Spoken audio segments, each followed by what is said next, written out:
I think I was 16 or 17. I was in Chicago and I was with a friend who was older than me, and she was like, do you want to smoke? And I was like, I've never done it before. And I did, and immediately after I called my mom and told on myself. She did. Yeah. She ratted herself out. Yeah. Mom, I just want to let you know. I'm like, it's okay, honey. I was 16, but I'd never smoked anything, so I couldn't inhale.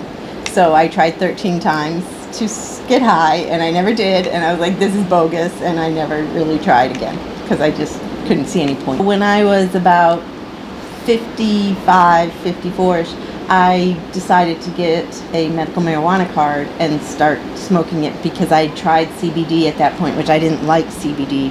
It doesn't work well with me. I got weird side effects. So I got a medical marijuana card, and that's really when I started. So yes, I tried it when I was young, but never. And then I did it with medical marijuana at 55. Okay. My real goal was to sleep better at night, not really to get high.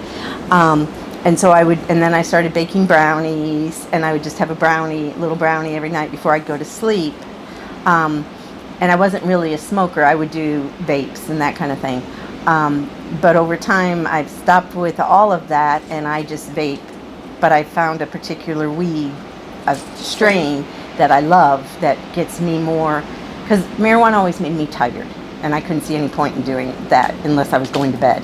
But now I've found a strain that gets me deeper into me and more spiritual. So 8, 9 o'clock at night, I go out back, I smoke a little weed, have a very beautiful experience for a couple hours, and then I go to bed. And that's really all I use it for. It helps me focus because I have ADHD, and sometimes the medication just doesn't help me.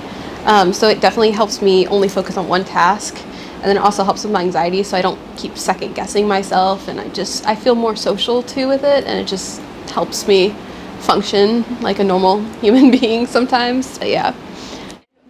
And I think that's the major difference between us, is that it makes me tired and I don't function. I just relax, where she can get more focus. And I have ADHD also, but it doesn't do that for me. So the most expensive part is the medical marijuana card, because you have to spend $75 a year on the card, and you have to spend $125 or something like that for the physician prescription renewals, which is like every 220 days. So you have to do that. So you're looking at $200 a year or a little bit more just to maintain a medical marijuana card. I definitely smoke a lot more flower, so I would say that I probably do 1 or 2 of the just buds a day.